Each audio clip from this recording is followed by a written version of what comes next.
It's Tuesday, it's 12:15 and we're live in Westminster. The Conservative Party withdraws support from Craig Williams and Laura Saunders over the election betting scandal. We'll bring you the latest update with our chief political correspondent. As the manifestos are dissected, are any of the parties being honest about the challenges that lie ahead? What will they choose? I don't know. The manifestos do not give us a clue. As cross-channel arrivals hit a 6-month record, can either party stop the boats? I can tell you now, they are queuing up in Calais, waiting for a Starmer government so they can come here and stay here. If we carry on with Rishi Sunak as Prime Minister, it will get to 100,000 by the end of the year. They're not being processed. And do newspaper endorsements still matter in general election campaigns?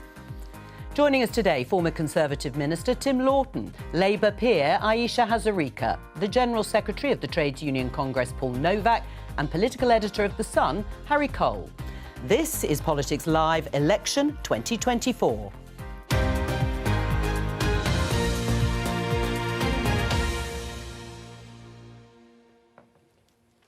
Welcome. There has been an important development, you heard there in the headlines, on the row over alleged bets being placed on the date of the general election.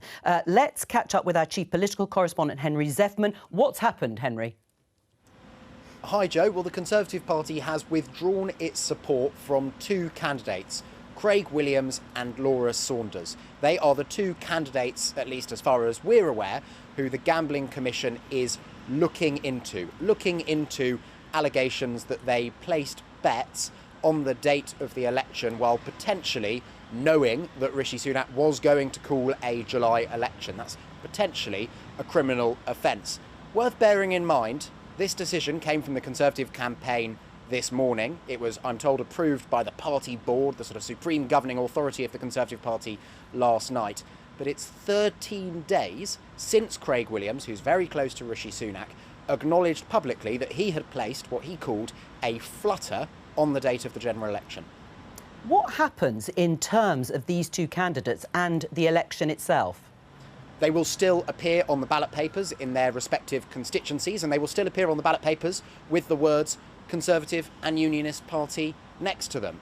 Nominations have not only closed, but many people have voted already by post, and some people will have voted for each of them. But in practice, should either or both of them win and come to the House of Commons in the days after July the 4th, they would come, initially at least, as independent MPs rather than Conservatives.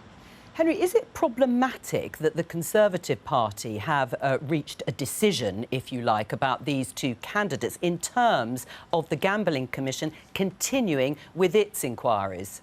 Well, they say that they checked with the Gambling Commission, that they were OK to reach this conclusion and publish this conclusion before the Gambling Commission had completed their own much more legally significant work. And they say that the Gambling Commission said yes.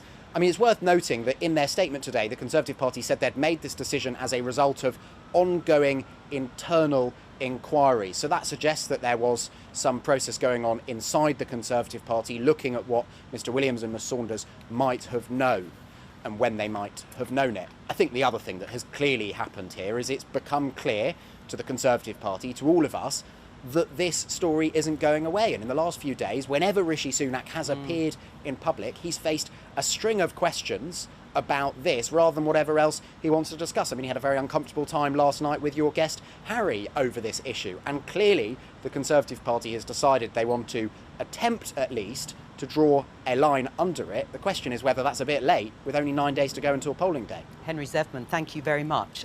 Tim, can I start with you? Is it the right decision to withdraw support from these two candidates? Yes, and it was probably inevitable. And it's right that the party has had an inquiry rather than just a complete knee-jerk. Because they are in the frame, then you'll be suspended straight away. They're already on the ballot paper. You can't change that. If they've been suspended without any proper investigation, I think it would have been unfair. There's been an investigation. There's obviously questions to answer. There's possible criminal investigations going on, and the Gambling Commission is doing its inquiry as well. I think there are two things about this. One, it's wrong, and it's potentially a criminal offence. It's insider trading. It's not wrong to bet on the date of an election. No. It is wrong if you have privileged information, which is what is at question, and we don't know the answer to that. But secondly, it's just really stupid. If you are close to the Prime Minister, to the political situation in Parliament, potentially could be seen to be in receipt of privileged information, it's just really stupid to place a bet. I think on that alone, they deserve to have the book thrown at them, frankly. What about the handling of this? Should it have taken so long? No, for all the reasons I've suggested. It would have been unfair if they'd been instantly suspended, so the black spot had been put on them when there's no chance of clearing their name before the election, because these investigations are not going to, the criminal investigations are not going to complete before the election. So it's right that it was looked into. Clearly the party thinks that there are questions to be answered, and that's why they've effectively been suspended as candidates today, which is the right procedure. You used the word stupid. One of the candidates was a former parliamentary aide to Rishi Sunak in terms of closeness to the Prime Minister. We know he placed a bet. So was it too slow even with him? Well, the question is, as I've just said, Jo, I know, but were they in receipt of insider information? Because it's not an offence to place a bet unless you have privileged information. And that's what this whole case hinges around. And if it turns out they have, they will be prosecuted, quite rightly. Aisha, was it the right decision to withdraw support? Way too late. Of course, it was a no-brainer. I mean, so many people have been saying right from the beginning, particularly when the guy fessed up to basically, you know, putting on a bet. Particularly, by the way, when the police officer has been suspended, that fits into the one rule for the little people, the staff, a different rule for the sort of MPs. I just think Rishi Sunak's judgment is so poor on this. He is the guy who stood on the steps of Downing Street. I'm going to bring back honesty, integrity, professionalism, accountability. This is a no-brainer. This doesn't just look like stupid. It actually looks like it's corrupt. And I think when Labour's had its own problem, remember the Rochdale by-election? They had the candidate Ali Azhar who made those anti-Semitic comments. The excuse... There was a bit of toing and froing there. There was a weekend, to be fair, Jo. But then, look, so the argument I've heard from Conservative MPs, for example, coming on my radio show, is saying things like, look, our hands are tied now because, you know, their name's on the ballot paper. No, you could do what the Labour Party did. You say, fine, these people are still on the ballot paper, but we don't support them. And if in the unlikely event they win, they're not getting the Conservative whip. But he was done bang for right, so there's no question about what the Rochdale candidate... One of them has fessed up to said he's put the bet on. There's no doubt that he put the bet on. What we don't know if he put the bet on with privileged information. No, but hang on. That's what the investigation is all about. Literally aid to the Prime Minister. Aisha, we don't know. Aisha, we don't know about that. But my question, Tim. But my question. Cabinet didn't know when the election date was being called. But Tim, my question. Hang on, Aisha, because we don't know. That is the important point being investigated by the Gambling Commission. But I'm talking about how it looks politically, having placed the bet. You called that stupid. So I'm saying from a political perspective, putting the insider dealing just to one side, the question around it, should the Prime Minister or the party have acted earlier? Well, the whole point is once you are suspended, during the election campaign, there's no replacing the candidate. They are still going to be on the ballot paper. It's right there should be some degree of investigation, which is what the party has done. Now they've been suspended. Do you know, it's not so much even does this pass the smell test. The public will, like, get the gas masks out because this is so bad. Well, the whole thing stinks on the face of it. But let's get some facts about it as to what offence may or may not actually have been committed by What damage, if any, has been caused to the campaign? It's just another one of those things that has just, you know, as Henry said, it's every time the Prime Minister pops up anywhere, as soon as he comes in within 10 foot of a journalist, the first question is, and they didn't have a proper answer to, you know, what, that line about hiding behind the Gambling Commission, as Aisha said, there was something to that. It was, the Prime Minister last night when I asked him about it, he looked like he was going to be sick. He was physically, like, A, clearly seething, B, actually probably quite hurt by, these people are pretty close to him, and B, just infuriated because, once again, be it, you know, announcing the election basically from the shower, and then the D-Day debacle, then this. It's just, he can't catch a break, and it was just becoming a ball around his chain around his ankle everywhere he went. Let's get the metaphor. Anyway, let's about 4 hours sleep. Let's park that metaphor. Yes, you've had a busy night. That's a very different show.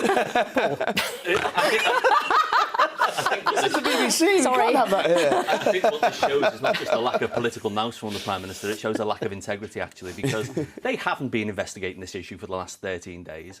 The Prime Minister has been forced into taking this decision. It's a political decision. He should have taken that decision, frankly, the best part of 2 weeks ago. Aisha mentioned the political sniff test. I mean, if it smells dodgy, it probably is dodgy. And this is dodgy. And the Prime Minister should have known that. And I think I could lay you confidently odds of 10 to 1 that he's ruined the decision that he didn't do that a fortnight ago. And also, as I said to him last night, how long does the investigation take? You phone up you call everyone in a room and say, everyone who put a bet on, put your hand up. And if he knows who knew when the election was, so they could have done it in an afternoon. Right, well, away from the election campaign and slightly strange metaphors. Sorry about that.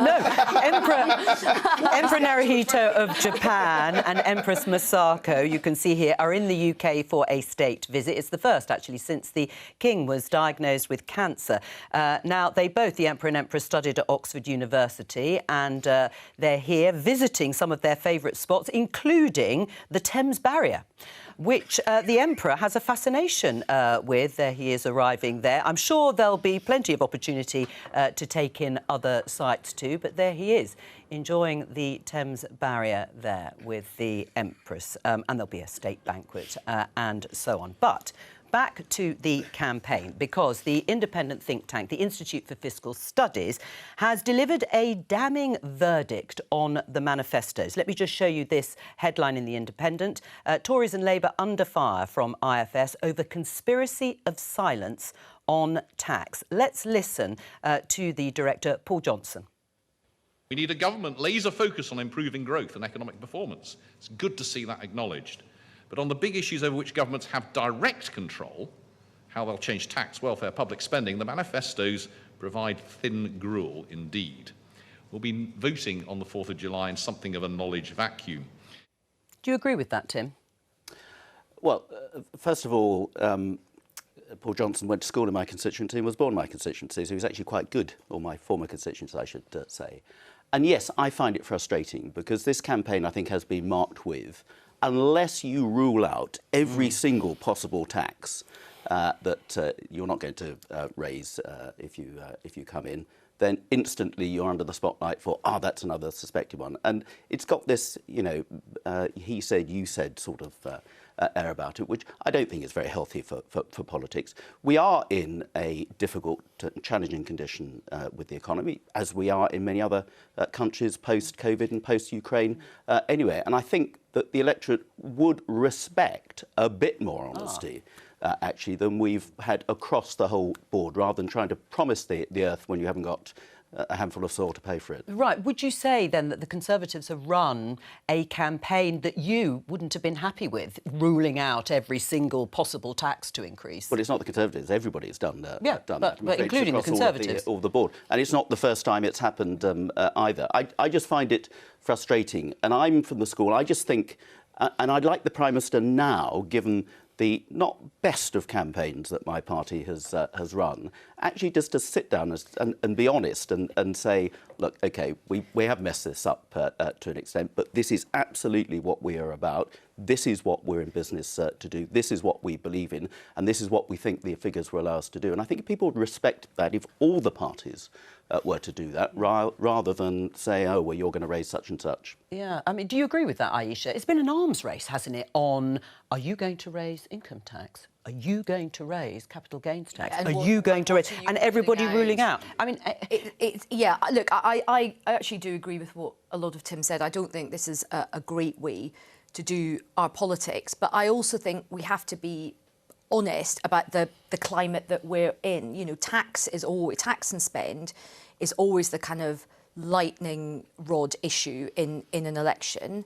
I think a lot of people out there are just really nervous about anybody's promises on tax, and you can understand why, because we are living in an era, we've had the highest tax burden. Everybody is feeling the squeeze on tax. But certainly when I was out door knocking in different parts of Scotland, I actually think a lot of people at home have got a far more sensible approach than, dare I say, the Westminster bubble. So many people said to me, look, I'm not expecting any party now to tell me absolutely every single thing they're going to do when it comes to economic policy over the next 5 years. But what they do say is that we know that things are really hard at the moment. And I think what the public want is, I think they do want a bit more kind of honesty from their politicians.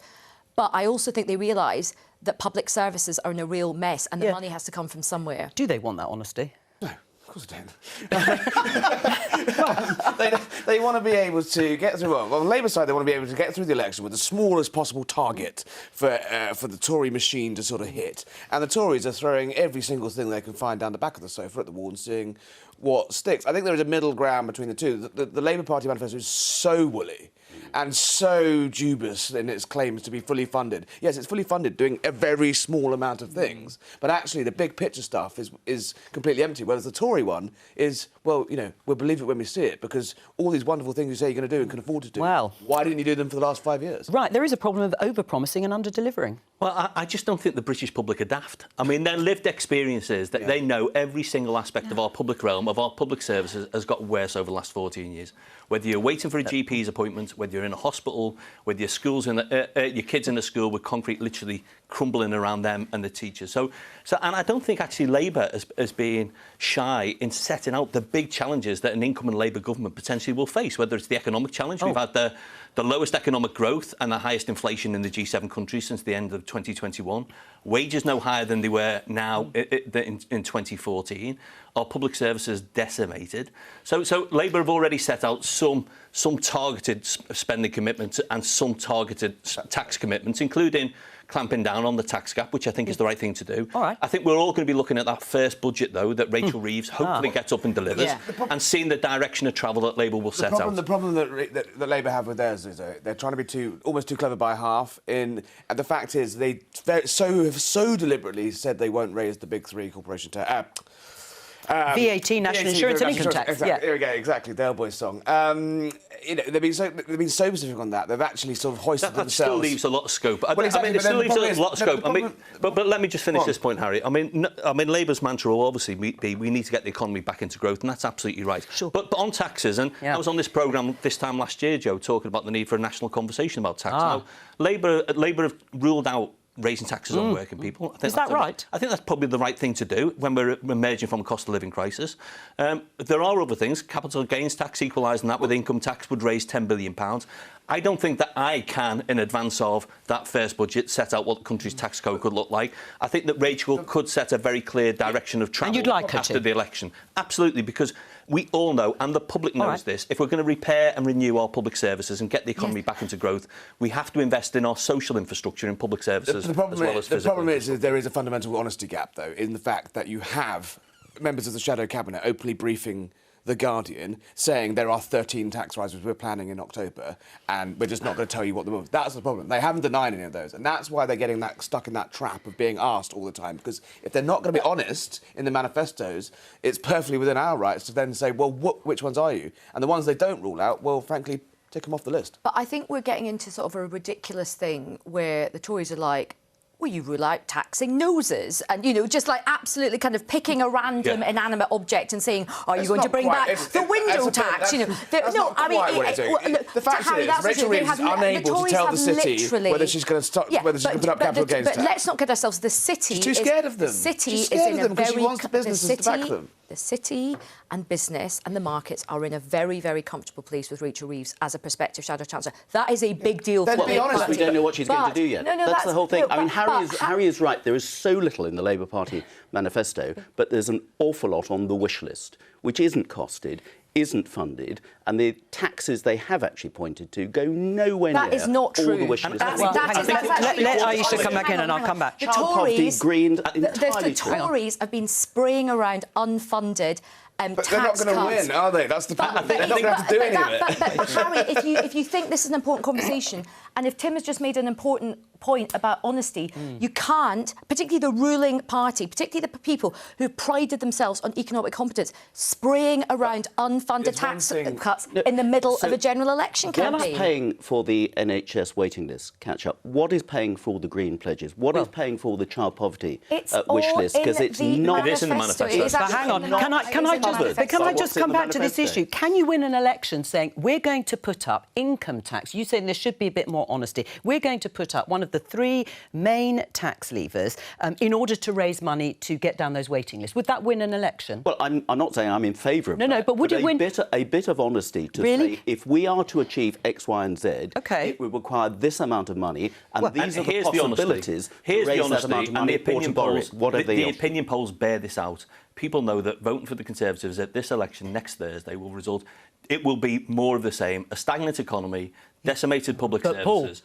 But Paul, let's be... Hang on. Let's be... Yes, I was just going to say... Well, let's just be... Freezing the tax threshold has dragged... Which the Labour Party will continue to tax. Well, let's just be... But who did it, Harry? But I want to be clear. Who did it? Hang on. If you all shout... I'm going to shout the loudest. If you all shout... It is absolutely true, and Paul Johnson refers to this, that the Tories, Labour and Liberal Democrats are going to stick with those frozen tax thresholds that mean the overall tax burden is going to continue going up for most people until 2028.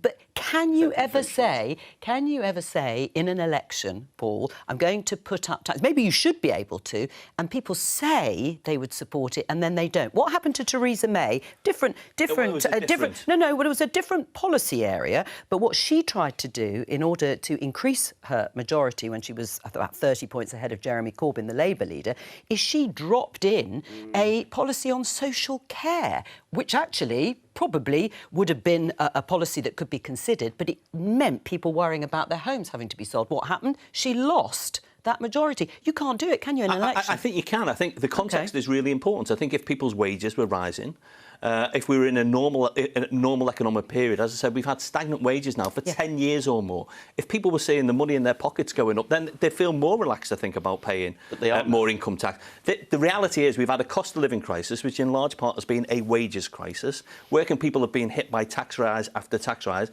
and public services at the same time have got worse and worse. So I think the public will cast their votes next Thursday. Very clearly, they're not going to vote for more of the same. And also the things that comes back a lot when you're out door knocking is 2 things that people... Actually, the 3 things people feel really acutely about. Mortgages going up. Many people are remortgaging right now. They're raging still about Liz Truss's mini-budget.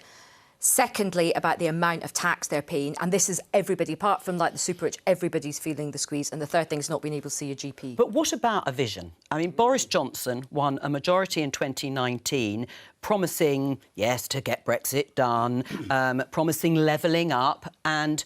COVID happened and the war in Ukraine. And Corbyn was the other guy. But he didn't deliver 40 new hospitals. Is there a problem still with having a vision that you don't deliver on? No, that's the problem. That is the problem politicians have. If you talk big and you promise the earth, you better not go back on your promises. There's an idea that people like. They like seeing politicians at least try. But I genuinely think people's expectations of politicians of all stripes in this country is so low that, frankly, they're not even listening to this row about manifestos and taxes. Most of them are watching the football. And also, when you start mentioning billions, whether it's 1 billion, 10 billion, 100 billion, actually it becomes rather irrelevant.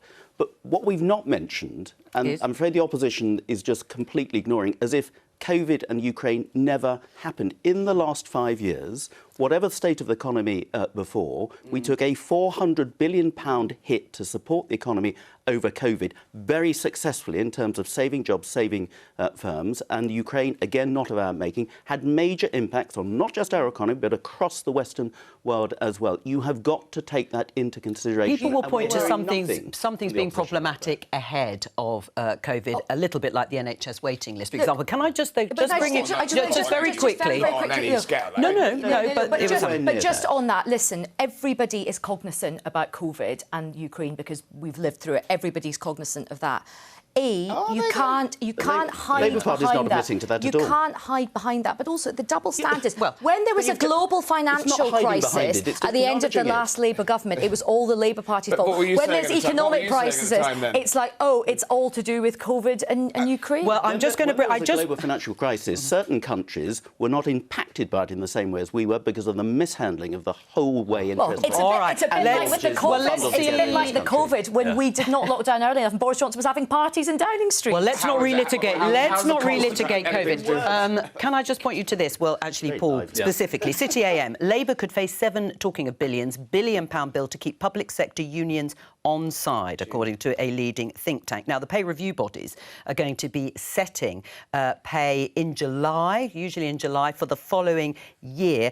Has the Labour Party included that £7 billion? Well, any party that wins the next election will have to settle public sector pay this coming year. Right. And I would hope that any party that wins the election, including Labour, very remote chance that the Conservative will win, but any party would respect the outcomes of those pay review bodies. I mean, part of the reason we were in the mess that we were in with those public sector strikes over the last couple of years is the government didn't respect the year before last the outcome of the pay review bodies. And the key thing is this. We've got a recruitment and retention crisis right across our public services. 300,000 vacancies in the NHS and in social care. A 20% rise in teacher vacancies alone this year. We've got to fix our public services. And you can't fix public services by not paying public sector workers what they're... Is Labour committed to that £7 billion? Otherwise, according to the president of the TUC, your colleague Matt Rack, there'll be more strikes.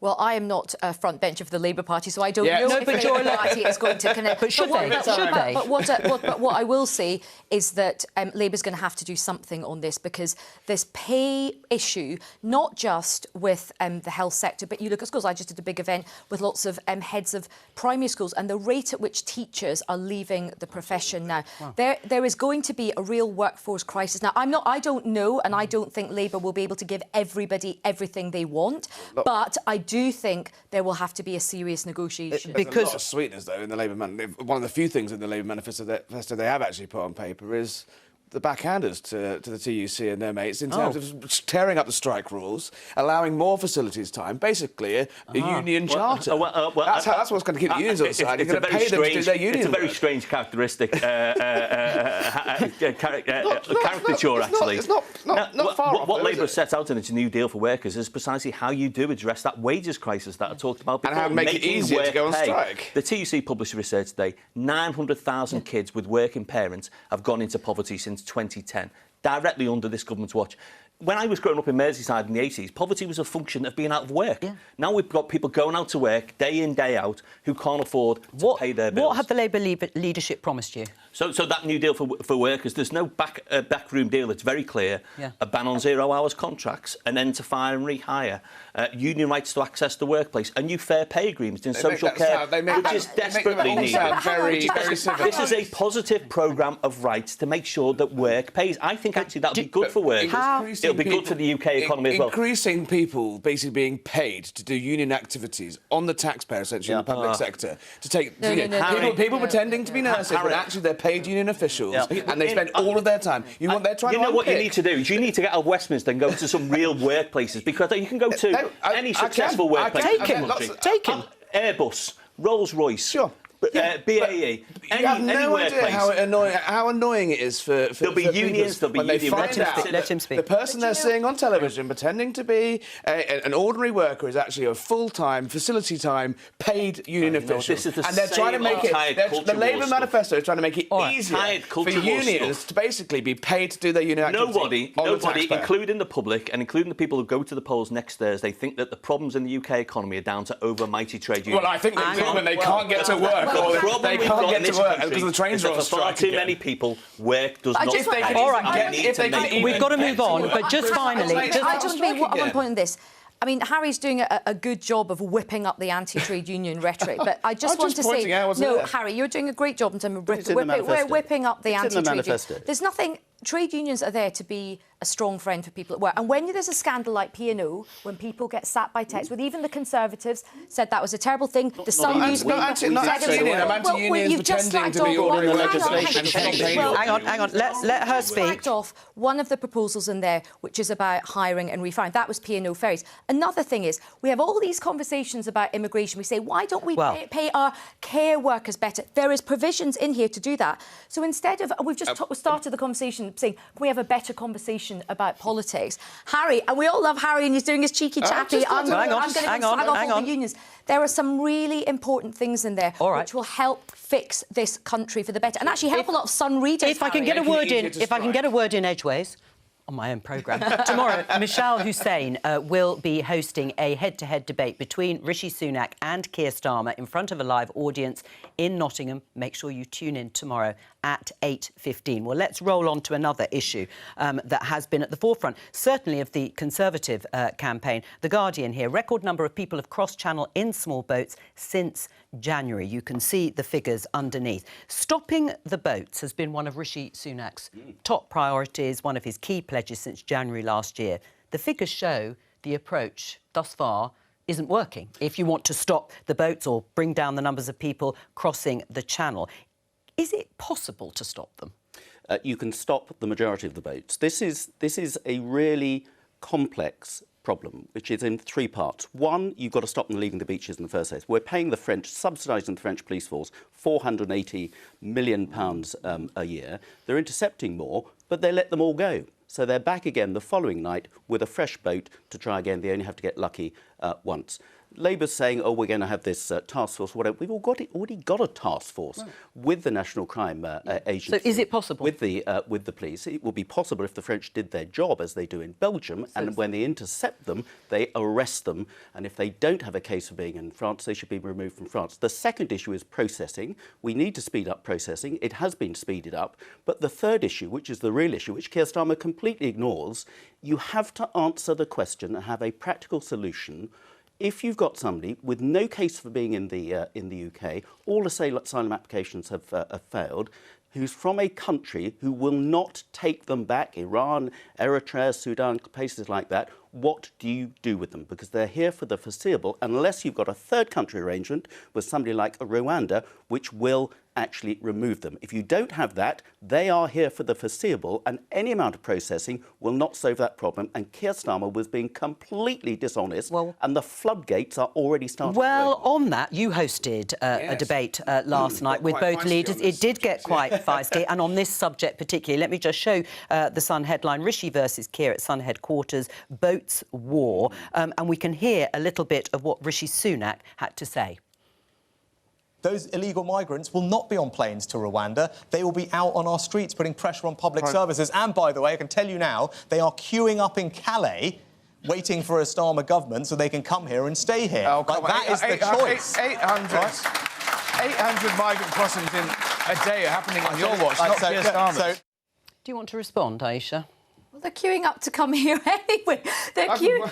Then Harry made that point. I mean, they're literally queuing. I mean, I think we've had sort of record levels of boat crossings already this year. I mean, what a kind of sort of... I mean, look, Rishi Sunak's in a really difficult place. I understand he's sort of desperate now every time. But what about what the Labour Party would do, what a Labour government would do if you win the election in terms of stopping it? Because actually, Keir Starmer, there was a moment when Keir Starmer was asked by a member of the audience about what do you do in those cases when people arrive and their passports have been thrown away or ripped up? Where do you return them to?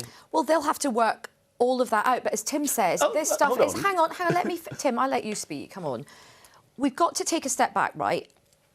What has happened to the system? We've got record numbers of people coming. Also, people are languishing in the system, not having their claims processed because the system has practically ground to a halt. We've got people put up in hotels, staying indefinitely because the system is so broken. Now, I actually spoke to some experts on this, including somebody from the Migration Advisory Committee just a few days ago. The other thing that they did make the point is if you look at how the last 14 years have gone in terms of looking at border force, in terms of looking at immigration, migration as a whole, we have not had a government that has... We've had a government which has talked tough on this, and talked about manifestos. David Cameron, in that manifesto, saying net immigration going down to the tens of thousands. Hang on.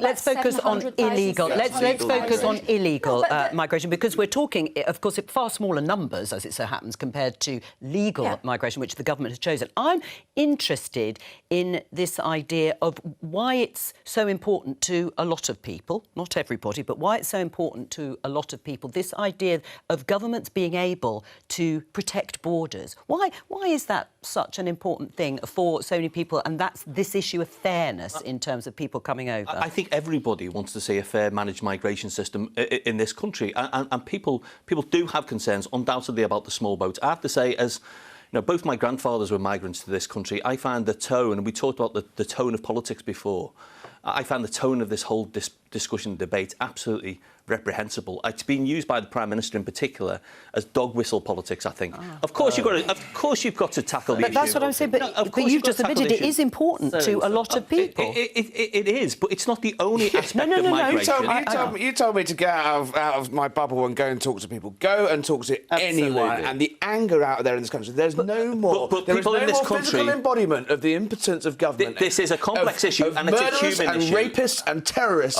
coming into our country unchecked and unfettered and able to commit crimes on the streets. Again, that's a broad characterisation of everybody not saying it's everyone. That channel crossing, not saying it's everyone, but there is fact. But you need to put this in the context. Why can't we have a sensible conversation about migration in this country? Why can't we just let us? Well, of course we can. Unbelievable. But you are trying to reduce this to dog whistle politics, to turn out, to mobilise the Tory voters. No, I'm not. I'm trying to. But the issue of impotence, of government impotence here, you say it is one of the most visible embodiments. And the criticism there could be that why have the Tories talked about it so much then? Because they haven't been able to deliver it, just on the figures, for whatever reason. If you were serious about it, you would work with our international counterparts. But we're not. This is a government that's playing fast and loose.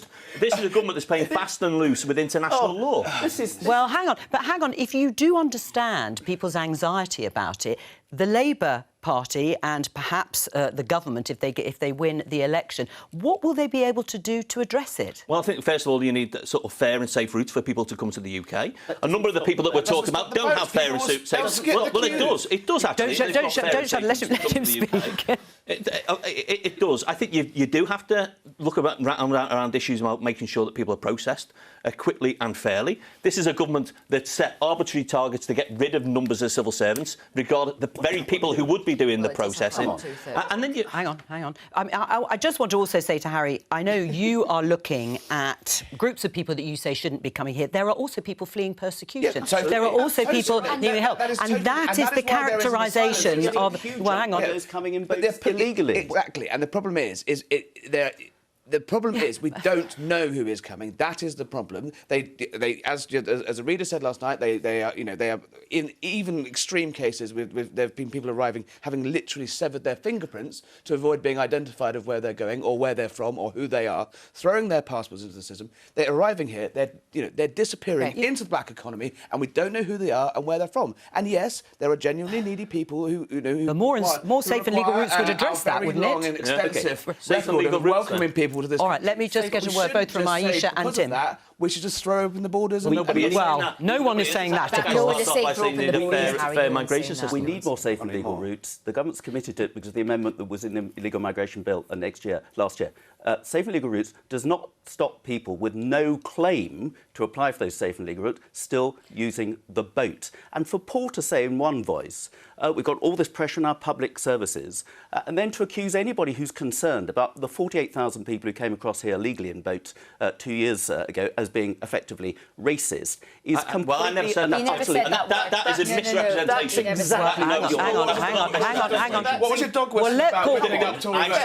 You know what you said. Own what you say. Now, you did say dog whistle politics. Exactly. I didn't say that the people who have concerns about migration to this country are racist. I said that the Conservative Party is using it as dog whistle politics. Well, that is different. Can I just... single practical solution to all of this. But hang on. Aisha, she said it. They have to work that out. Of course they You want to get rid of the Rwanda scheme. It's the only well, that is the practical policy. thing in town to remove people to a third party. Right, but Aisha, what's the alternative? The one policy is that the Labour Party is going to scrap that if they get into government and win the election, that they would scrap that Rwanda scheme. But what about a more positive conversation about even people coming across in small boats, because many of them will be fleeing persecution. We know from the numbers of applications that has been made previously, the majority of them are granted. The Rwanda scheme aside, is there just not a positive enough discussion from Labour as well as some of the other parties about immigration? I think if we've just seen from three gentlemen on the panel, it's very difficult to have a sensible kind of conversation about immigration. Well, Harry, don't make big eyes at me. But listen, let me have my statement. We have to have a sensible. We have to have a sensible conversation about immigration. I am the proud daughter of Indian Muslim immigrants that came here when the NHS was asking doctors to come and work in the NHS. This country, but they actually in Liverpool, they ended up in Liverpool. You know, a proud. So this country has got a really proud history of immigration. Right. There is, however, a sensible and necessary conversation that needs to be had about infrastructure, about resources, about planning and about organising a country in terms of its population. That is not a racist conversation, and the conversation has to be somewhere in between the Open Borders Brigade and the people who castigate all immigrants as rapists, terrorists. And hang on, Harry, you have spoken a lot on this. Please, do me the courtesy of just having a few words on this. Thank you. But one of the reasons why this debate on immigration has not been helped is by, quite frankly, bonkers schemes like Rwanda, which, by the way, an aide to James Cleverly said was crap. It's the equivalent of the Fire Festival. It's such a disastrous scheme. Right. More and money. What's the alternative? A grown-up, sensible, not bonkers conversation about. What is it? I think, it's still being worked out, as you heard. Let's just have a look. Let's just have a look. Because this is a process. So dishonest. But it's not dishonest. What is dishonest is saying to the public you're going to get immigration down to the tens of thousands, and it's literally gone up to about 800,000. What is dishonest? That's legal migration. Hang on, let me because of people we need in the country. And stop the boats. You said net migration down to the tens of thousands. What is also dishonest is saying you're going to stop the boats and numbers going up. And in terms of the dog whistle, Suella Braverman was the Home Secretary who incited things so badly. Rishi Sunak had to boot her out. She's no longer the Home Secretary. She got the far right out on the streets. Aisha, you've had your say too. Let's have a look at this front page. It's Scotland's Daily Record. It's endorsing Labour in today's paper. The first time it has backed the party since 2010. It's one of the first newspaper endorsements, apart from those that you would expect to back Tories and Labour. Long tradition of newspapers swinging behind their political favourites in an election. Does it matter anymore, Tim? Not as much as it used to. I mean, I remember the first general election I fought was 92, and of course that famous Sun headline, "Will the last person to leave Britain turn off the lights with Kinnock inside a light bulb?" In those days, where we didn't have social media, where hard copy newspapers were hugely influential and had a far greater circulation, I think it had a greater impact. These days, I don't think so. Well, I think it's a significant step, given how badly Labour has done in Scotland for a long time, particularly after the referendum. It's a big moment for the Labour Party in Scotland. But I have some sympathy with what Tim says. I think in an era where people read newspapers less and less, and where social media is much more of an issue, the impact is far less than it used to be. Harry, who is the Sun going to endorse? I thought that might be the question. What are you waiting for? What are they waiting for? I think the rest of the country is, the whole country is kind of waiting for something decent to happen in this campaign, right? It's been such a miserable running election out of time. From day one, from literally the sort of collective national groan when Sunak called it. We all thought we were going to get through at least a summer before we had to put up with all this. I think, look, it's been a very uninspiring election, and I think, you know, that people like Nigel Farage coming into it has sort of slightly captured a bit of a mood of people. Sun's going to back Farage. Sun's backing Farage. You heard it here first. Well, we will and always back our readers, and our readers, and we saw it last night. Our debate are, you know, they are They're fed up, they want change, but change doesn't necessarily mean a change of political party. Change Just means, briefly. it means Change a what? complete change of everything. Look at the Change Brexit of vote Prime in 2016, change of Prime Minister, change of politics, change of culture, change of economy, change of everything. So you're on the Change of- cusp of this decision, but you're waiting for, what, readers to tip one way or the other? Yeah, you can buy the paper and you'll be the first person to know as soon as we do it. Backing Nigel. He's backing Nigel. Just one thing. Harry Nice. says it's been a dispiriting campaign. Well, I know that wasn't the word you used, but along that's probably the word I was looking along for. those lines, That's a does there need to respectful be a word, bit of hope and optimism somewhere? I think there is hope and optimism, and I actually think it suits the Tories and their allies to talk up this sort of spirit of apathy, and there's no difference between the parties. We just talked before about the New Deal for workers. If you're someone on a 0 hours contract who's on the minimum wage, in insecure work, who doesn't get sick pay, that New Deal for workers means a tangible difference. Would to you at work. welcome? Would you welcome the Sun's endorsement? Well, I wouldn't welcome the Sun's endorsement because, out of respect for the Hillsborough I know families what and you're others, saying. out of respect for the Hillsborough families, I know tens of thousands of workers do read the Sun and the Express and the Telegraph. The most important thing is people vote from their lived experience, and I think their lived experience the last 14 years has been awful. All right, that's all we have time for today. Thank you to all of my guests. We're all going to lie down in a darkened room, but maybe not together. More Politics Live at 12:15 here on BBC Two and the iPlayer. I'll be back tomorrow.